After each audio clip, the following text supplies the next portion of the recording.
always attached to those that signed up to speak. You can kind of press a link and see that. But before we begin tonight, we also like to read aloud the guidelines for our listening session, and Clerk Zadowski will read those. Sure. Here's some listening session information to know when you sign up to speak today, and we're all glad you're here. If you have handouts for the board, please give them to our School Board Secretary, Patty Paquette, over here. Persons addressing the board will have 3 minutes total. When speaking, the use of names or any information that identifies a specific individual is prohibited, and you'll be asked to end your comments. Persons addressing the board may not merge their time in order to allow one person to speak more than 3 minutes. And the clerk of the board will start the stoplight timer at the start of each person's time. Green means go, yellow means wrap up, and red means stop. When the red light comes on, the chair will gavel to signal you to end. And in the interest for every listening session speaker, please hold any commentary during the speaker's time until they are finished. Thank you. And also, we ask that you applaud at the end. So tonight, when our last speaker speaks, again, we want everyone in this room to have the opportunity to use their 3 minutes, and also for us to keep within our guidelines and our policy. So again, we celebrate everyone who's here to read and speak to us, but we also want you to hold applause for all of us until the end of our listening session. So thank you. So with that, we'll call up our first speaker. And there's some seats in the front. Nobody likes to sit in the front, we know that, but there are 2 or so. And if there's chairs in the back, you can take one and sit there as well.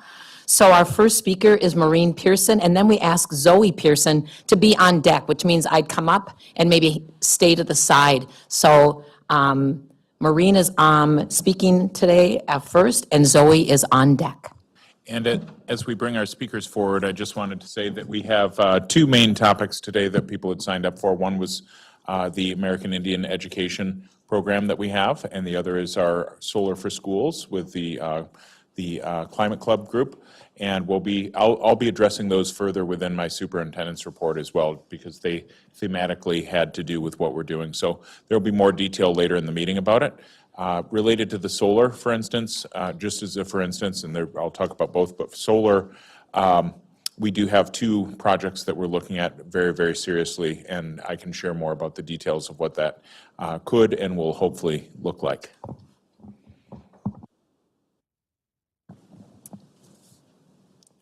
So is it Maureen? Maureen.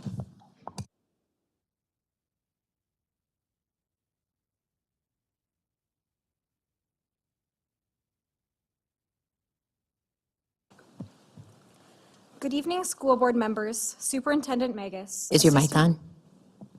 Yeah. Okay. Good evening, school board members, Superintendent Magus, Assistant Superintendent Bonds, CFO Zunich, community members, and students. The papers that were handed to you include a detailed funding infographic with information from the City of Duluth climate model and a packet containing versions of the speeches that will be given today, as well as essays from students in the district. My name is Maureen Pearson, and I am a member of Climate Club. We are here tonight to congratulate the district on its continuation with the solar in ISD 709. Earlier today, we received the hopeful last-minute news that the district intends to go forward with a solar project. I was a member of Climate Club 7 years ago when I was in 6th grade. Just like all of Climate Club, I have poured so much dedication into this solar initiative. The 6th grader in me, who just wanted to make a difference, is so excited. It has been no easy feat to get to where we are at today. The past 7 years have been filled with lots of hard work, and we are not ready for the project to be over. As we go from a winter with record-breaking snow to the next with a record low, there needs to be growing concern and climate action. It's not just our state either. Everywhere you look, climate change is having an effect on the planet. Places like Mount Fuji, which is having record-breaking snow loss, are experiencing worrisome impacts from human involvement. Extreme flooding is killing people in Afghanistan and Pakistan. In Florida, hurricanes like Hurricane Milton have been intensifying in size and destruction. This is real. A solar array will show our community and schools that the ISD 709 school district cares about the future. It will have a ripple effect across the entire community. A school district's values are reflected by its policies and budget. This project will show Duluth that ISD 709 is ready and willing to adapt to what needs to be done.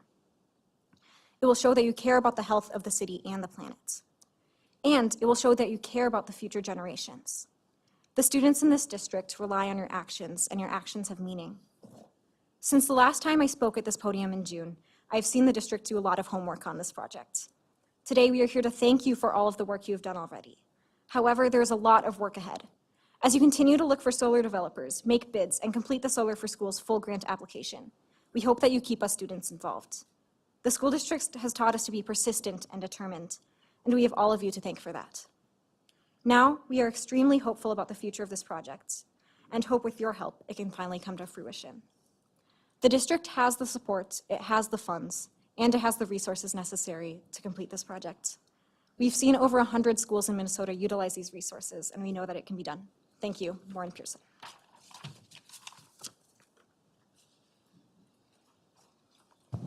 Next is Zoe, and on deck is Jordan Johnson. Hi.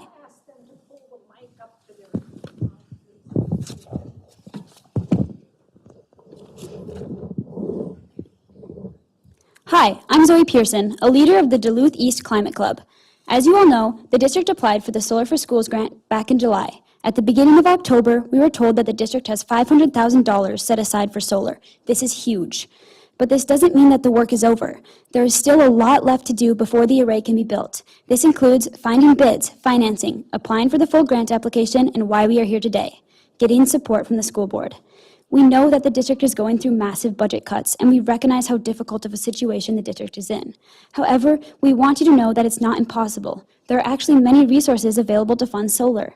The Solar for Schools grant covers 50% of the cost, leaving another 50% of the project to be funded. 40% of this will be covered by the Inflation Reduction Act. However, this is not paid back right away. Thankfully, there are resources to help the district overcome this obstacle. The Minnesota Climate Innovation Finance Authority, or MNCIFA, is the state of Minnesota's green bank. This resource is just what the district needs to make this project possible. I know that there's apprehension around the concept of a loan. However, this is not as daunting as it seems. The purpose of MNCIFA is to provide very low interest rates in order to support organizations like school districts to pursue sustainable projects, like solar projects. This one are what MNCIFA is for.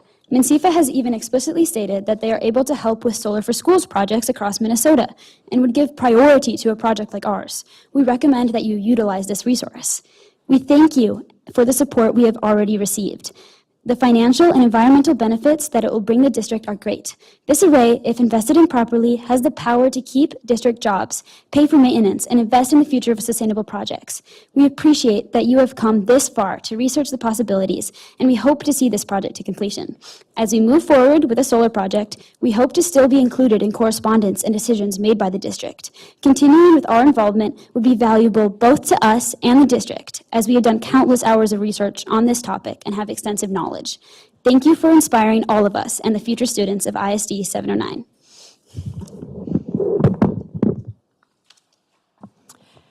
After Jordan Johnson is Selena Matson. Just kidding.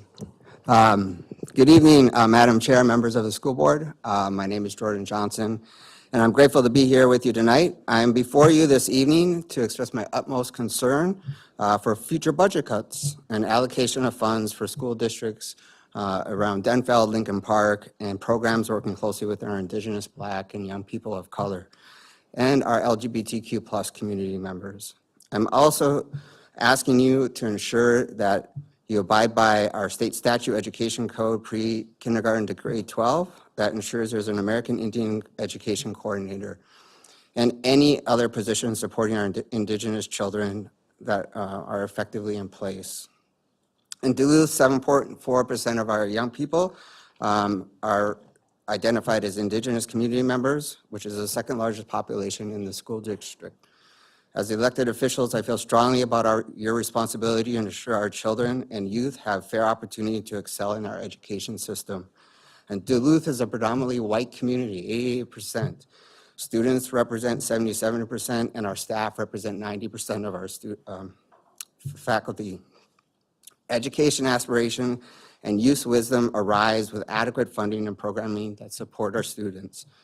And now more than ever, You all need to determine that our students and future generations matter. I recognize you need to take action regarding budget deficits, and yet it must be situated in equity for all and not to reproduce dominant patterns that focus on allocating funds to only particular schools. Our school district data shows 20% difference in reading levels, 14% difference in math standards, 26% difference in science, and 18% difference in graduation rates between East and Denfeld high schools. Our young people need to feel supported and cared for in our education system in order to excel. Please do not use the excuse regarding decisions being considered about budget allocations to be made up with other funding streams connected to our federal funding as a way to support students of color. If we are a school district that claims to support the success of all learners and provide positive school cultures, as well as claim to have safe and welcoming, nothing should hinder our students to achieve in the classroom. There are clear social and economic housing differences in our community based on where you live. Provide our students who are at all schools, specifically our under-resourced community members, to reach their highest achievements as students. I ask you, it might feel uncomfortable to do because it goes against what has historically been done, but our Indigenous, Black, mixed race, and all our students deserve to be treated. And what you decide, we are watching, but our students are feeling those decisions. So thank you for this time, and I appreciate you listening.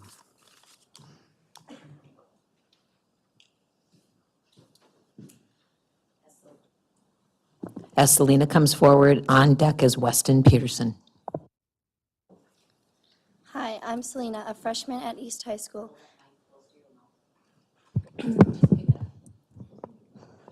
Hi, I'm Selena, a freshman at East High School, and I've been in Climate Club for 2 years. Just this week, over 600 people from our schools and community signed a petition showing support for solar for Duluth schools. Students have commented, "We do this because it's the right thing, and let's pave the way for future students of the district." This is just one example of the incredible amount of public support we have received for this project. Over the course of this project, we have received written and verbal support from Sierra Club, Minnesota Interfaith Power and Light, the Citizens Climate Lobby, the UMD Institute on the Environment, local climate author Shauna Weaver, and the City of Duluth Sustainability Officer. We also received a letter of support from Senator Jen McEwen and Representative Leish Kozlowski. Climate Club got to meet Louisa Newbar and Helena Marshall, prominent German climate activists who expressed complete support of this project. And every week, students come to our Climate Club because they are passionate about and supportive of solar for our schools. We are so grateful for all of this public support.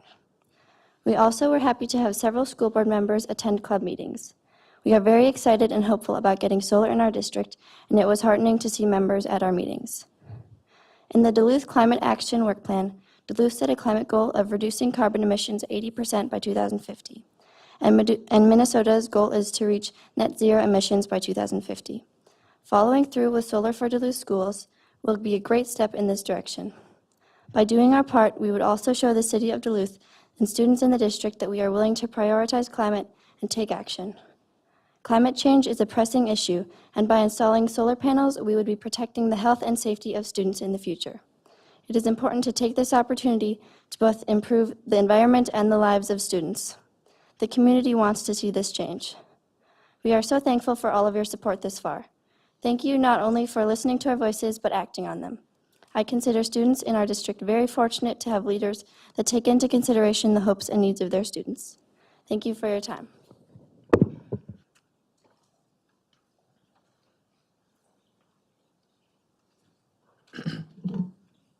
And after Weston, on deck is Kate Dean. Hi, my name is Weston Peterson, and I recently joined the Climate Club. At first, I was skeptical of joining later in the year, but I was welcomed immediately because of the club's common goal, advocating for our climate. I plan to major in the environmental field, and this club is the perfect space for me to start my journey in advocating for the space we all call home. I want to start by thanking you all for considering to implement solar in our district. Now is truly the ideal time and perfect opportunity to utilize it. Having $500,000 set aside for the district from the Solar for Schools grant is a huge accomplishment.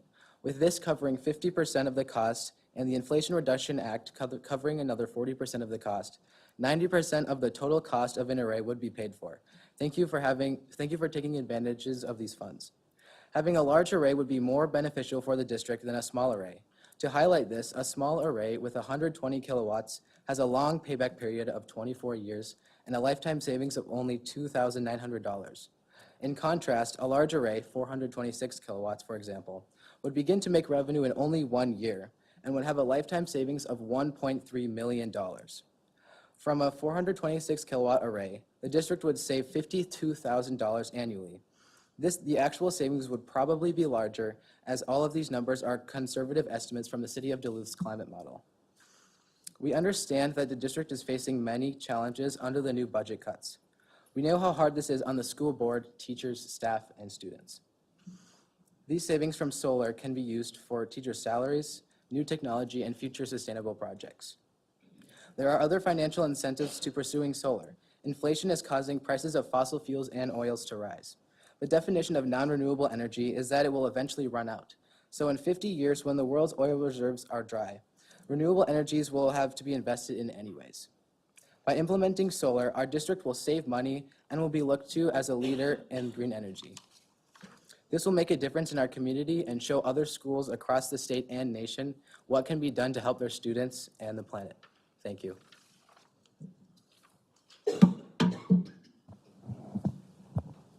After Kate, on deck is Amber Greensky. Good evening. My name is Kate Dean, and I'm a junior. Oh, this one? Okay. Good evening. My name is Kate Dean, and I'm a junior at Duluth East. I'm here presenting perspectives from student government, which I am a member of, regarding Climate Club's work towards the installation of solar arrays in our district.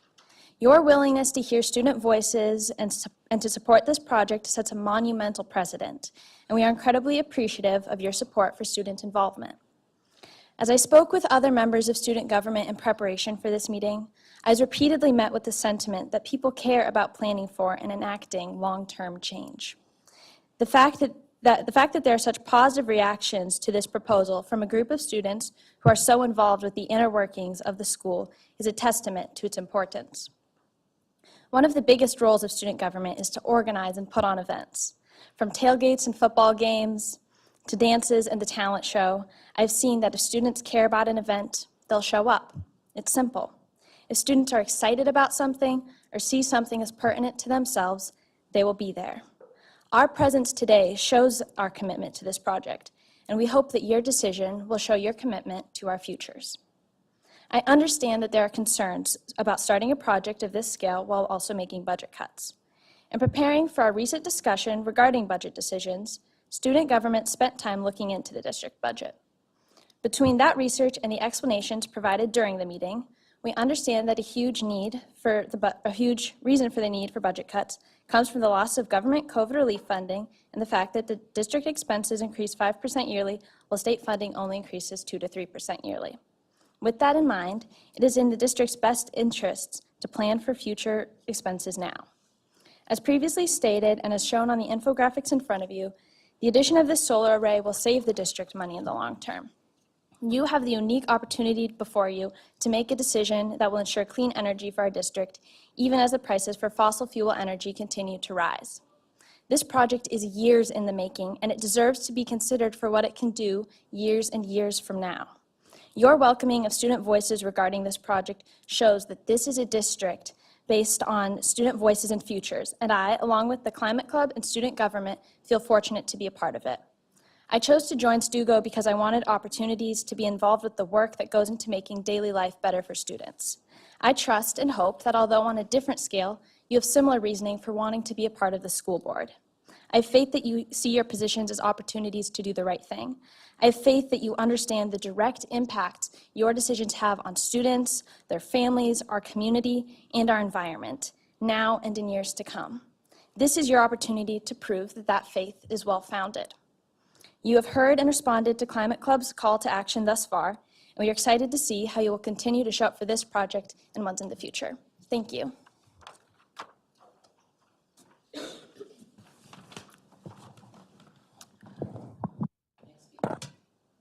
Our next speaker is Amber Greensky, and on deck is Linda Herron.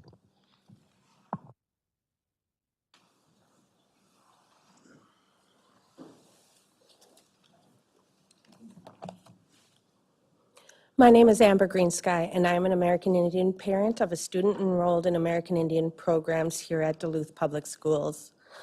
Minnesota State statute enacted in 2023 now requires a dedicated American Indian education coordinator or director for your American Indian education programs. The district received more than $500,000 in grants to target American Indian students through comprehensive American Indian programs that serve 649 students and span across approximately 20 buildings. 649 represents about 7% of your total student population. American Indian Education Aid guidance from the Minnesota Department of Education tells me that to stay compliant with new statutes, less than $10,000 can be reallocated from the American Indian Education Aid grant funds to the salary of a temporary assistant director as posted. From a fiscally responsible standpoint, I have concerns. As a member of your American Indian Parent Advisory Committee and Title VI Indian Parent Committee, I expect for budget reallocations of this magnitude to be presented and approved by the respective committees. Thank you for your time.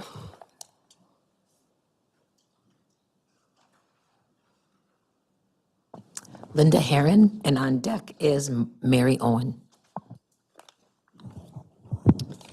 Good evening, school board members and Superintendent Magus. Thank you for this opportunity to be a part of the community to speak in favor of these students' project.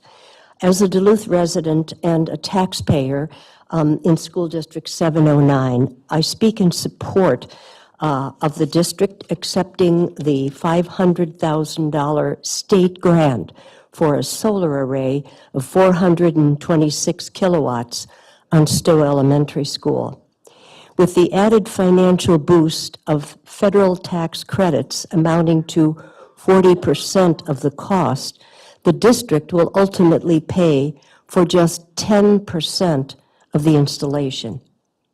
The time is now to capitalize on such a great deal to reduce carbon emissions according to the City of Duluth's Climate Action Work Plan. Please support clean, renewable energy and these young champions of a cleaner future for all of District 709 students. And I hope this will be the first of many energy projects that the district will undergo. I think we want to move forward, don't we? Thank you.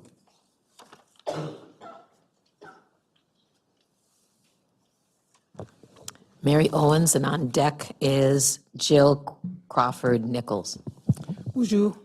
My name is Mary Owen, and I'm here to talk about the imposing $5 million deficit on the budget and the potential cuts or impacts on Native American education.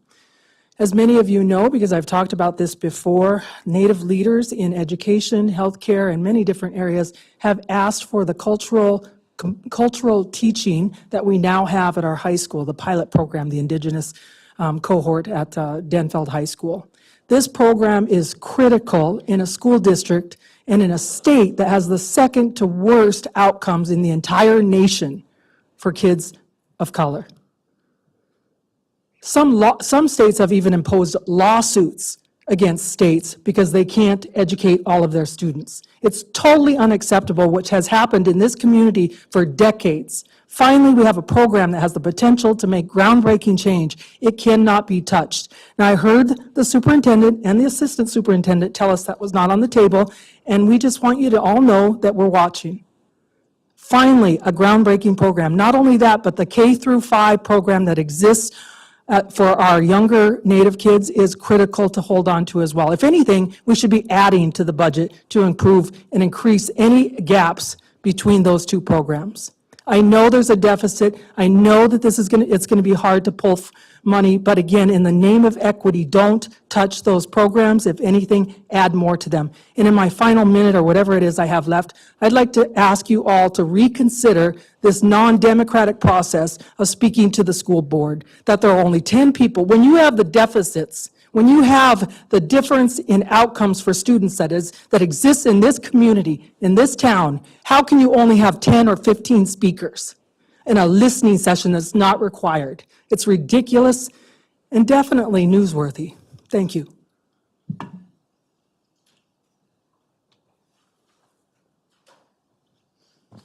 And after Jill is Amber Lightfeather. Good evening. Jill Crawford Nichols. Thank you for the opportunity to speak tonight. I'm here on behalf of the McCabe chapter of the Isaac Walton League to express our support of the school board approving solar array installations within the district, which has been championed by the Duluth Climate Club for over 7 years. The Isaac Walton League is a national big picture conservation organization working to protect the air and water quality, fish and wildlife habitat, and provide recreational opportunities. Our Duluth chapter includes approximately 125 members, and we have collaborated with organizations to facilitate solar gardens, to promote and support the installation of solar projects on public buildings and churches, and most recently, to educate our members and the public about the opportunities available through the Inflation Reduction Act, which Solar for Schools will heavily benefit from. According to information we received earlier today, it is our understanding that the school district is moving forward with solar projects at Lincoln Park Middle School and Stowe Elementary. If this is the case, we are very encouraged that the school district has recognized all the positive impacts this project will have. And we thank you for recognizing this not as a financial burden, but as a financial opportunity.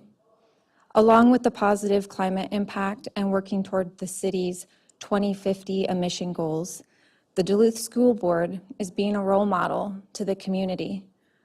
But the most valuable and lasting impact will be empowering these kids to keep making change happen. Lastly, I want to reflect on this 7-year timeline. Most of us quit after that much defeat. We give in to constant denial of our ideas. The youth that started this cause 7 years ago may never reap the benefits, but they aren't doing this for themselves. It's forward thinking that is rarely witnessed even among the most powerful in society. And I don't know about you, but I want these teens to stay in our community or choose to come back to it. And I want to show them that this community has their backs and we will lift them up to make change. In my time in Duluth, I've never witnessed a better example of leadership, endurance, or passion than what I've seen from these kids. And as stated earlier, the mission for the Duluth School Board is to, quote, prepare students for their future in a global community. Solar for Schools fully embodies your mission and is a vote for Duluth's future, coming from Duluth's future. And the vision and fortitude of these kids are who I want to lead us into that future. Voting yes on this in December will be a positive effect. I have to thank these kids. The McCabe chapter of Isaac Walton League is very proud of you. Thank you.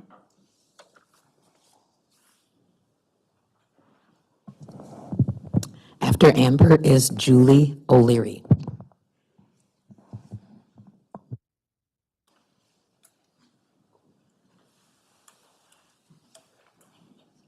Bonjour, everyone. I'm Amber Lightfeather, and I am the co-chair of the American Indian Parent Advisory Committee here. I have, well, two children currently in Duluth schools. One is in the project at the cohort at Denfeld, and the other one is at Lincoln Park. I have one child that graduated from Duluth Public Schools and two that dropped out. And so my children, even though I am really active in the schools, still dropped out of school. I do not want any more of my children to be lost. I do not want any more of our Indigenous children to be lost. I look at those numbers and I was crying when I saw the numbers of how our children are doing. They are just as smart and just as capable as any other children. And to think that some of the funding might be taken away, or to think that some of these monies that are allocated for our students might not be going to our students, it is unacceptable and heartbreaking. As a mom, I'm speaking heart to heart with each and every one of you. I do not want to see our children fail. I do not want to lose any more of them. They are all important, every one of them. Every student in this room is important. We want to see them all succeed. Please, please make sure that those monies are going to our kids and to benefit our American Indian students. And as an American Indian Parent Advisory Committee chair and as a member of that committee, I will make sure and I will promise that I am going to hold you accountable if they do. Thank you.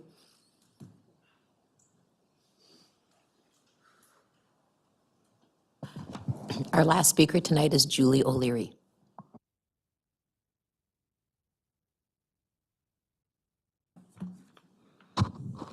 Thank you. Good evening, school board members, Superintendent Magers, and staff. My name is Julie O'Leary. I'm a resident of the school district and a parent of 2 adult children who went through the Duluth Public Schools. I've had my own years of involvement with ISD 709 through school PTAs and citywide PTSA, but it's been a long time since I've been here. So thank you to the school board for the opportunity to speak tonight. I'm here to support the Duluth Climate Club, thank the students for the work they have done to move this issue forward, and ask the school board to vote in support of the Solar for Schools proposal to put a 500 kilowatt solar array on Stowe Elementary School. To the board, the opportunity currently available to ISD 709 to finance 90% of this project for Stowe School through state and federal funding is a rare one, and it won't come around again. It should be taken advantage of. It's the kind of opportunity that made the Western Lake Superior Sanitary District treatment plant possible, which has served our community for about 50 years now, something for which about 5% of the cost was paid locally. Once installed, a large array will bring significant savings to the district every single year, in addition to contributing to the City of Duluth's goal of net zero carbon emissions by 2050 and reducing the district's consumption of fossil fuel. This is an investment in a cleaner, healthier future for our city, our schools, and our kids, especially our kids and their future. It's the kind of investment the district made with the RED plan, which has now been 20 years ago. Please vote in support of the submission of the full application to the State of Minnesota Solar for Schools funding when it comes before you in December. To the students, advocacy is hard work. It takes time, patience, and can be frustrating when you don't get the hoped-for result. Many days you go home disappointed. Change takes time, and progress can be slow and hard to see. You have shown remarkable persistence with your work to make this project happen. You're who Margaret Mead had in mind when she said, "Never doubt that a small group of thoughtful, committed citizens can change the world. Indeed, it's the only thing that ever has." Thank you for your passion and commitment and for your years of work on an issue that's so important to all of us. I hope you will see it come to fruition very soon, and I look forward to the impact I'm sure you're going to continue to have in Duluth. Thank you. Now you can applaud.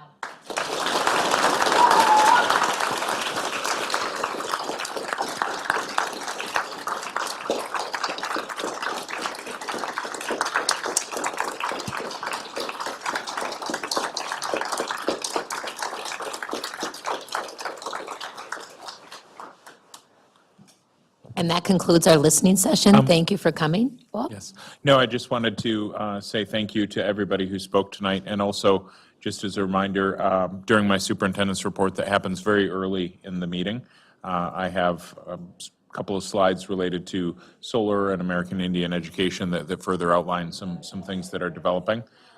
So if you want the latest of the information, sticking around for a few more minutes would probably be helpful, but I also understand some people will be leaving. Also, the meeting doesn't start until 6:30, but we will continue to keep people abreast of what's going on. Thank you, and I was going to share that same information. Our school board meeting starts at 6:30, and the superintendent's report usually comes about 6:50 to 7 o'clock, depending on other parts of the board meeting, but I think it'll come by